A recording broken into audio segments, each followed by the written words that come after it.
Fl-isem tal-Missier u tal-Iben u tal-Ispirtu Santu, il-grazzja ta' Siedna Ġesu Kristu, l-imħabba ta' Alla u l-għaqda fl-Ispirtu Santu tkun magħkom il-kol. Eżis ħuti wasalna fl-aħħar ġimgħa tal-Miliet, l-aħħar ħadd tal-Avvent. Hekk għadda dawn it-tliet ġimgħat, għadda żmien u qegħdin nistennew il-Ġesu. Illum il-liturġija tal-kelma tkellimna dwar żewġ nisa li ġabu bidla kbira fid-dinja u għamlu differenza kbira fil-ħajja tal-bniedem. Għalhekk bi preparazzjoni għal din l-Ewkaristija li llum ser nofru għar-Ruħ ġew Dimek nitolbu lil Alla maħfra ta' xi noqqasijiet li stajna għamilna kontra Alla u kontra l-proxmu tagħna.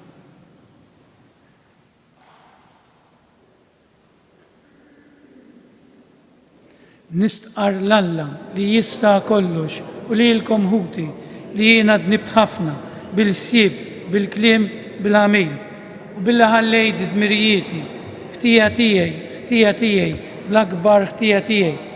Għalhekk nitlob l-imqazza Marija dejjem Verġni, l-anġli u l-qaddisin kollha u lilkom ħuti biex titolbu għalija il-mulej Alla tagħna.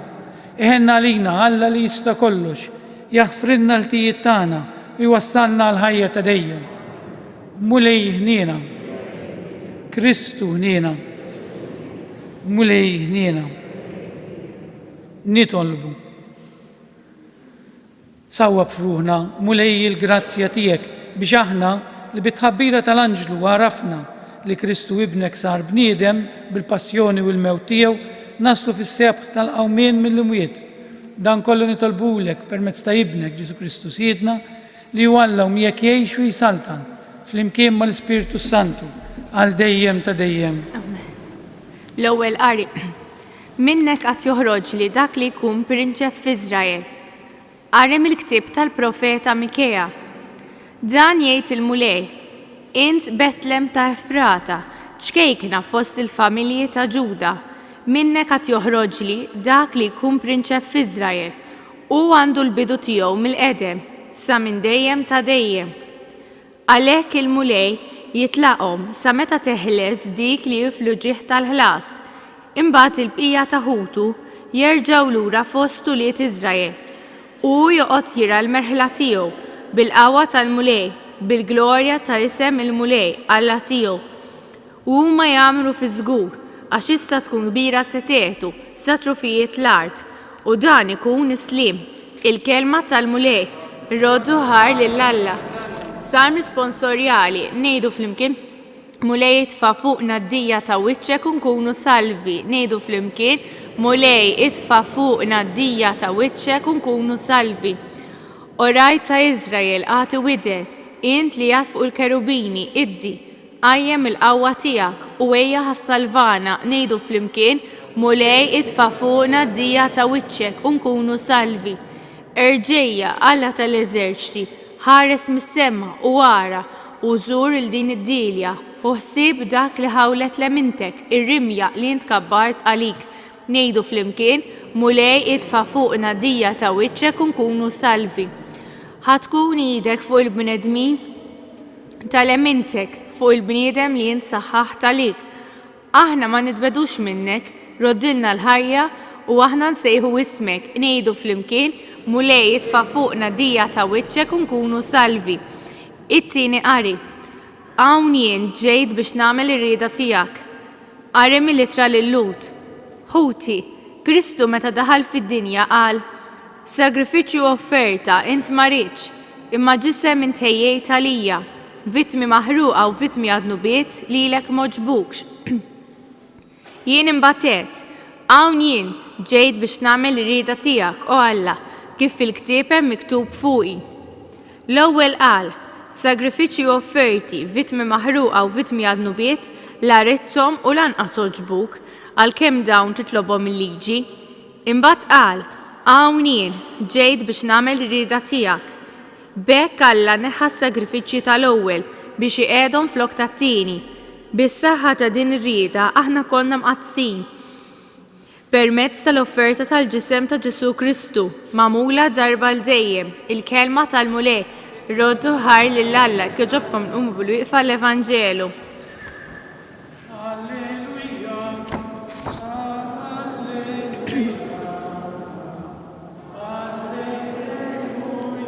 Ara jiena l-qaddejja tal-mulej ħajsir minni skont kemtek.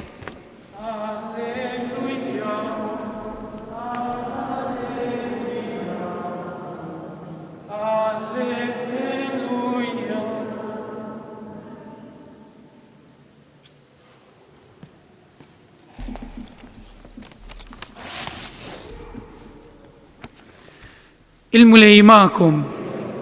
Qari mill-Evanġelju skont San Luqa. F'dawk il-ġranet, Marija qamet u marret tħaffef lejn l-għoljiet f'belt tal-Ludija. Daħlet għand Zakkarija u selmet lil Elisabetta. Ma li Elisabetta semet lil Marija selmila it-tarbija qabżet fil-ġuf tagħha u Elisabetta mtliet bl-Ispiritu Santu u fexxet fajta kbira u qalet: imbirka jent fost il-nisa u imbirek il-frott tal-ġuf tijek. U minn fejn ġini dan li jom il-mulej tiġi għandi? Għaxara ma li smajt f'widnejja leħen it-tislima tijek, it-tarbija li għandi fil-ġuf qabżet bil-ferħ. Iva ħinja dik li jemnet li seħ kull ma bat jgħidilha il-mulej. Il-kelma tal-mulej.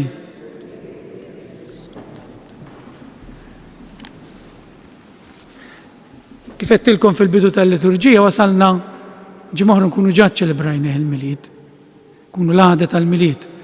Il-liturġija tal-kelma l-lum tippreżentalna l-Vanġelu ta' Luqa u titkellem dwar żewġ nisa li huma importanti ħafna. Dal-Vanġelu mjaf kemm il-darba qrajnieh u anki jien kemm il-darba qrajtu, ma taqraħu kultant donnok taqraħ u ma tasala l-ebda konklużjoni. Imma il-Vanġelu bżonn naqrawh u nirriflettu fuqu.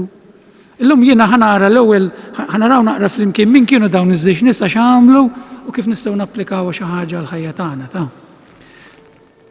Dawn iż-żewġ nisa kellhom ħaġa komuni, it-tnejn iltaqgħu ma' sorpriża f'ħajjithom.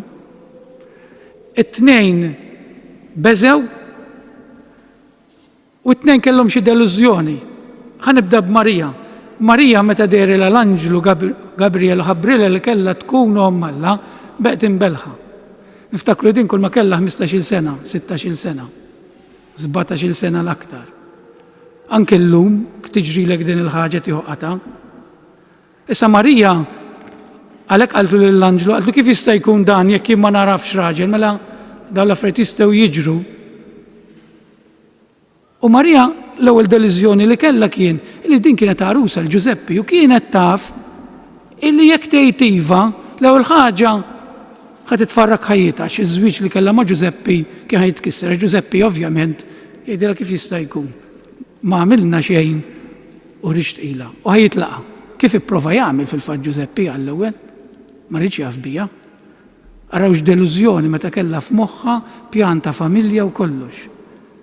U l-biża' ma ninsewx li dak iż-żmien kien hemm il-liġi li tinħakem ħriġt ilha u r-raġel tiegħek jgħid li mhux minn tiegħu iħaġruk ħajja.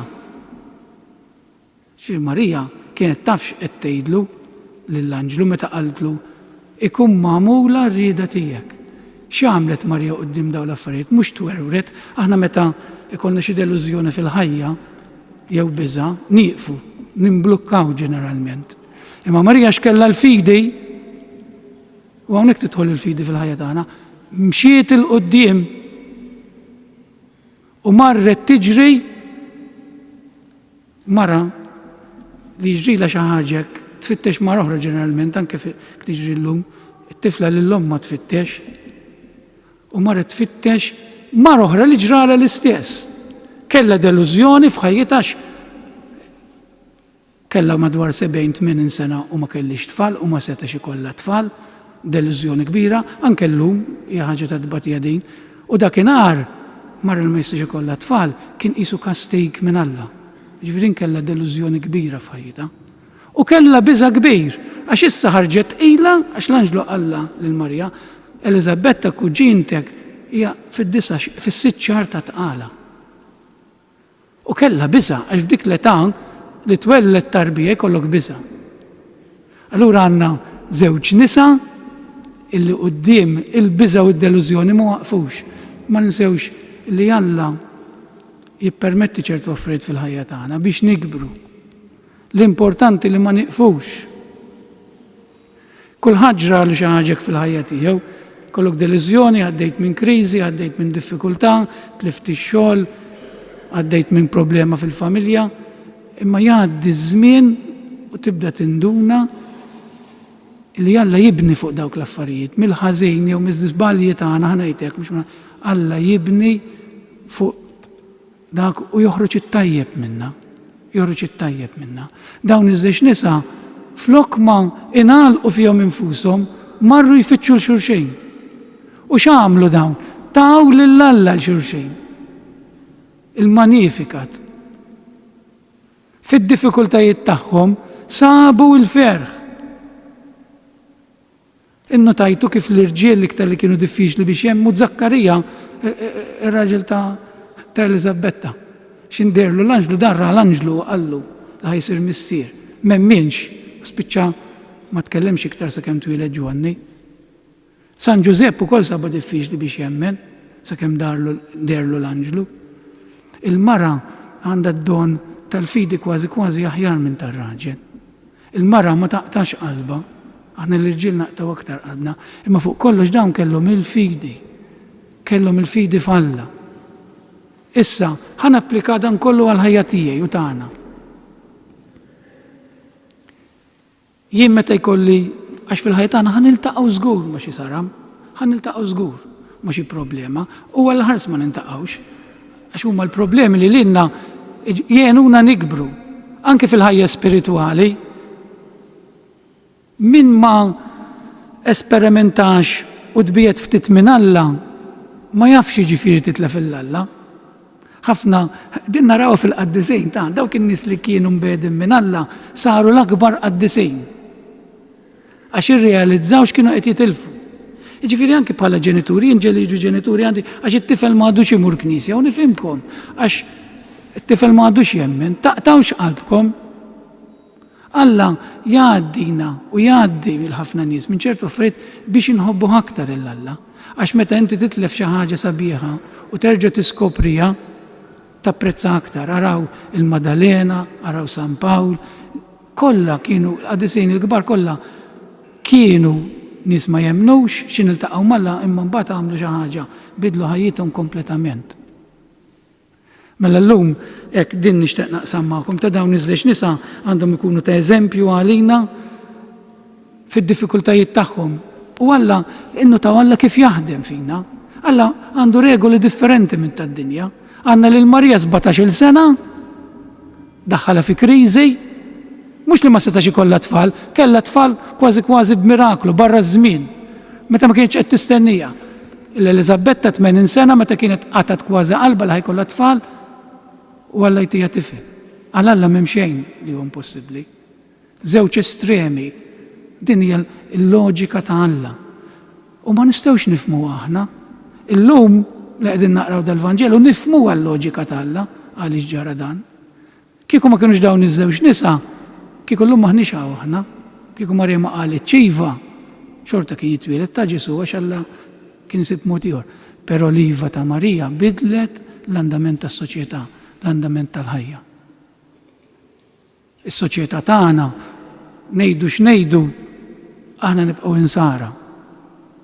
Tmorru f'kull belt li hawn fl-Ewropa, il-katedrali li hemm huma x-xhieda ta' Alla.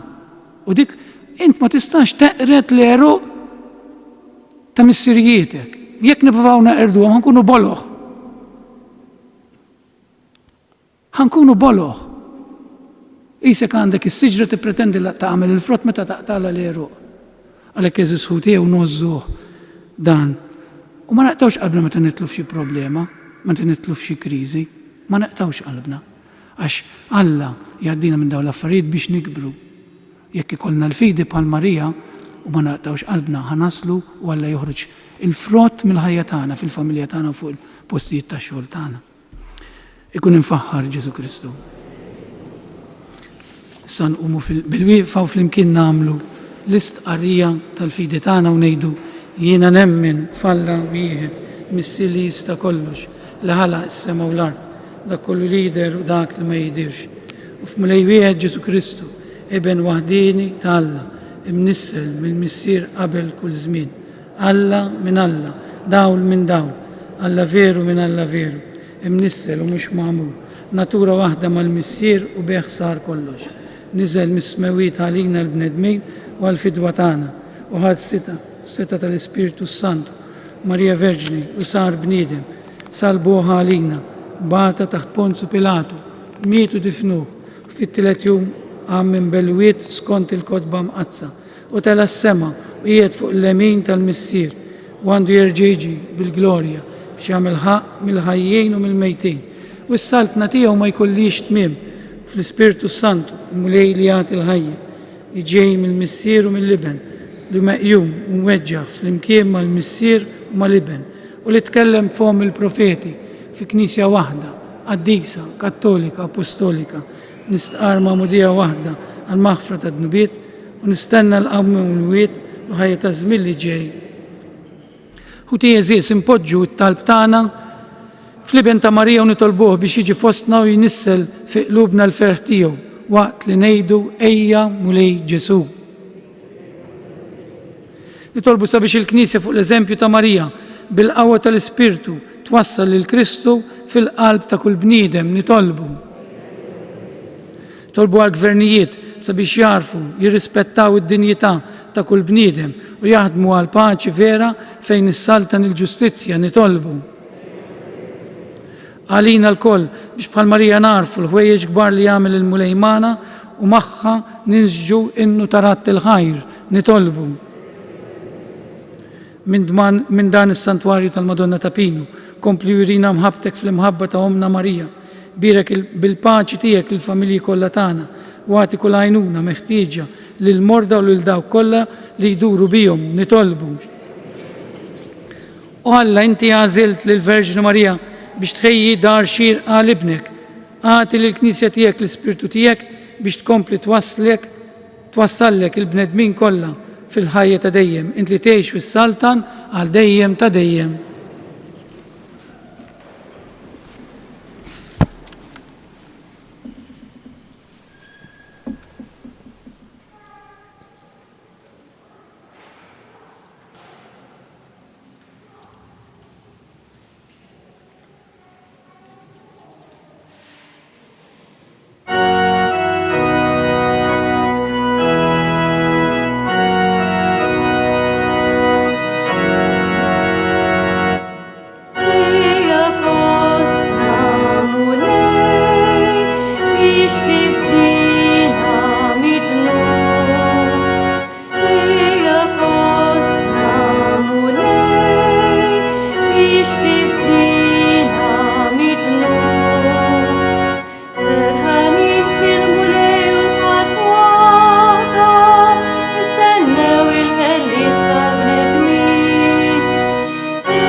nitolbu ħuti biex is-sakrifiċċju tiegħi u tagħkom ikun jogħġob lil Alla l-Missier li jista' kollox.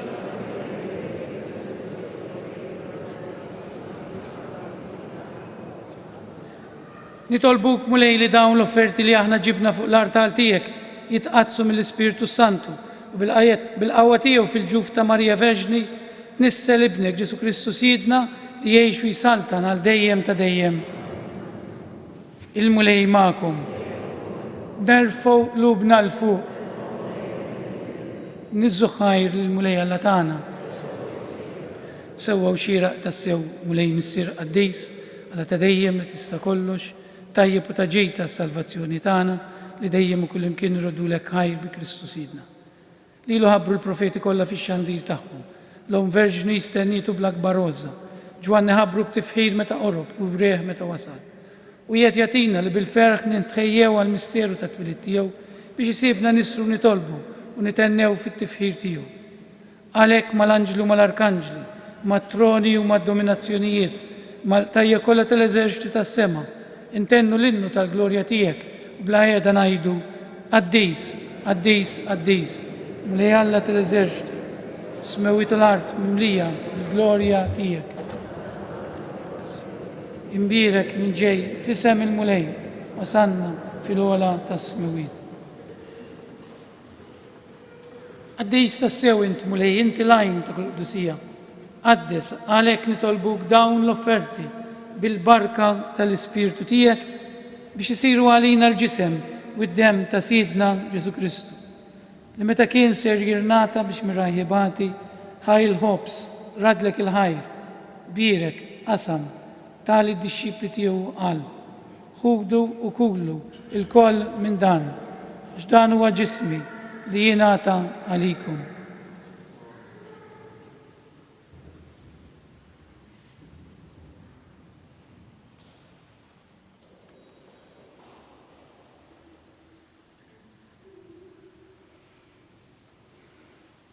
Ekku kollu wara l-ikla għal-kalċi reġerat il-ħajr ta' l-disċipli tiegħu qal. Ħudu bixorbu minnu l-koll, x'dan huwa l-kalċi ta' demmi, tal-patt il-ġdid li jibqa' għal dejjem. Id-dem li jixxerret għalikom u għall-bnedmin kollha għal maħfra ta' dnubiet. Għamlu dan b'tifkira tiegħi.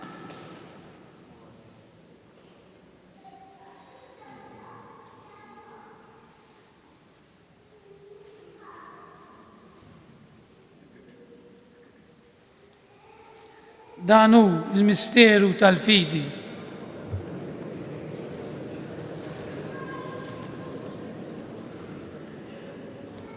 Għalhekk aħna nagħmlu dan b'tifkira tal-mewt u l-qawmien ta' Sidna Ġesu Kristu, nofrulek mulej il-ħobs tal-ħajja u l-kalċi tas-salvazzjoni u rrodulek ħajr, għax għoxbuk tilqana quddiemek biex naqduk.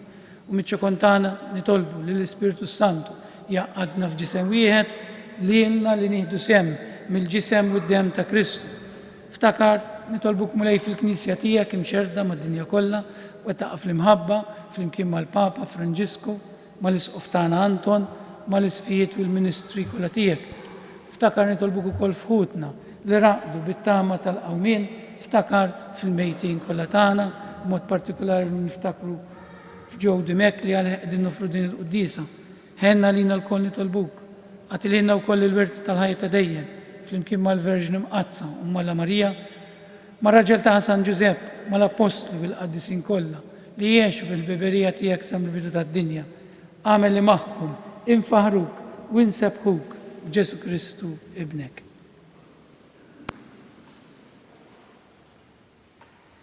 Bi Kristu, ma' Kristu u fi Kristu jingħata lilek Alla missier li tista' kollox, flimkien mal-Ispiritu Santu, kull ġieħu glorja għal dejjem ta' dejjem.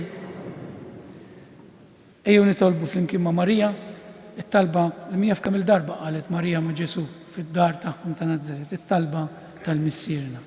Missierna li inti fis-smewiet jitqaddes ismek, tiġi saltnatek, ikun li trid int kif is-sema hekk ukoll fl-art. Ħobżna ta' kuljum għatina llum, aħfrilna dnubietna, bħalma naħfru lil min hu ħati għalina, la ddaħħalniex fit-tiġrib, iżda ħlisna mid-dinja. Għalisna nitolbuk mulej minn kull deni, għatina fit-tieba u l-ħnina tijek il-paċi fi żmienna biex nkunu ħilsa, dejjem midnub u imħarsa minn kull inkwiet, għana u nistennew nittamaw il-jena u l-midġja tas-Salvatur tagħna Ġesu Kristu. Mulej Ġesu Kristu li jett l-apostli tijek nħalilkom islim, natikom islim tijek, la tħarisx neħtijietna, iżda ħares li l-fidi tal-Knisja tijek, għatija slimula dal-inti trid fija, li tgħix fis-saltan għal dejjem ta' dejjem. Il-paċi tal-mulej tkun dejjem magħkom. Natu sinjal ta' paċi lil xulxejn. Paċi magħkom, paċi magħkom, paċi magħkom. Il-ġisem flimkien mad-dem tas-Sinjur tagħna Ġesu Kristu kun jiswew lilna se tqarbu bihom għall-ħajja ta' dejjem amen. Ħaruf talla li tneħħi d-nubiet tad-dinja ħenna għalina. Ħaruf talla tneħħi d-nubiet tad-dinja. Ħaruf talla tneħħi d-nubiet tad-dinja għatina l-paċi mulej.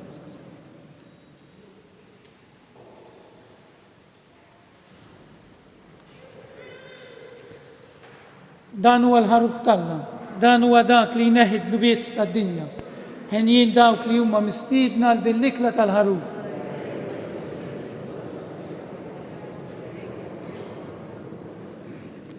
Il-ġisem flimkien mad-dem tas-Sinjur tagħna Ġesu Kristu kun jiswew lilna se nitqarbu bihom għall-ħajja ta' dejjem amen.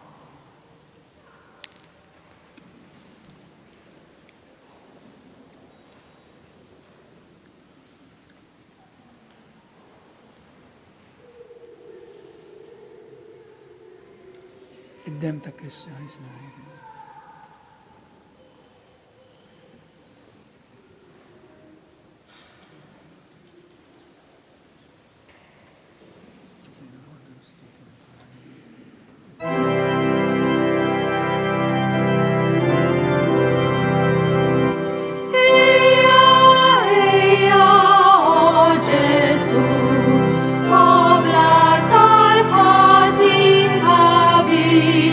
Lia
Glorja lill-Missier lill-Iben u lill-Ispiritu Santu. Nitolbu. U għal tista' kollox aħna tqarbilna bil-ħobs tas-sema li hu r-ran tal-fidwa ta' dejjem.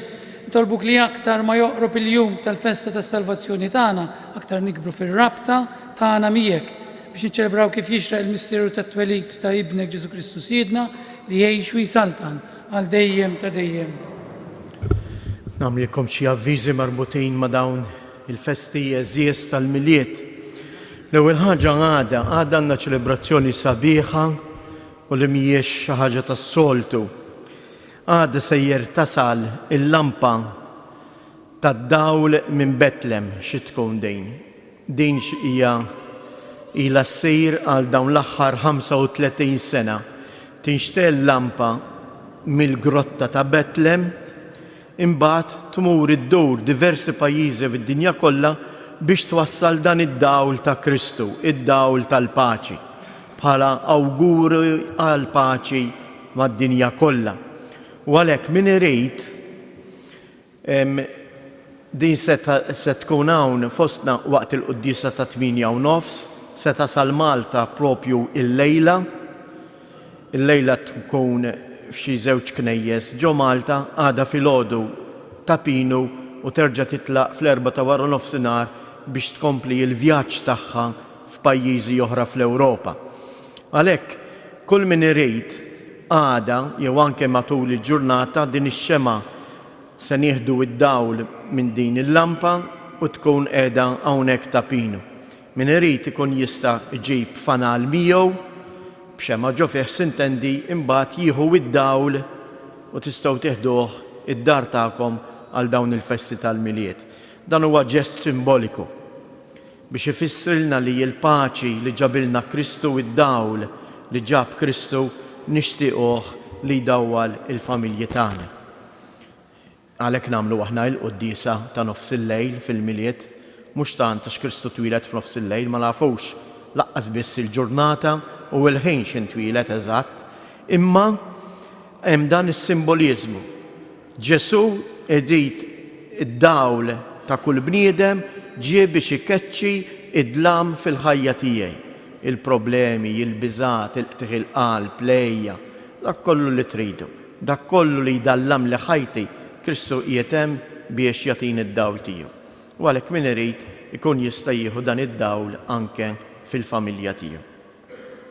Il-ħinijiet tal-ġurnata tal-miliet. Il-ġimgħa lejlet il-festa, ġifieri l-24, ikun hawn il-quddiesa tas-soltu fis-6:30 li tkun il-quddiesa tal-fġieli. Imbagħad il-quddiesa tal-miliet, ġifieri dik ta' bil-lejl, tibda fil-11:30 u mhux f'nofs il-lejl. Ikun hawn ukoll il-priedka tat-tifel u titkompla il-quddiesa. Il-quddies imbagħad is-sibt nhar il-miliet ikun bħal dak ta' nhar ta' ħadd normali. Ġifieri 6:15, 8:30, 10 u 11:15. Imbagħad is-santwarju jagħlaq u jerġa' jiftaħ fl-4 ta' wara nofsinhar. Dan qed nagħmluh biex nagħtu ċans il kulħadd jgħaddi ftit tal-ħin anke mal-familja tiegħu. U jkun hawn il-quddiesa ta' filgħaxija dik tal-5. Appell ieħor urġenti bħalissa fl-isptarijiet tagħna hemm nuqqas ta' demm. Min jista' jmur jagħti d-demm u f'saħħtu, tibżgħux, tingiża rqieqa, imma kapaċi ssalva ħajja. Morru u għatu d-demm. Morru għatu d-demm. Illum mit-8 sas-sija ta' wara nofsinhar.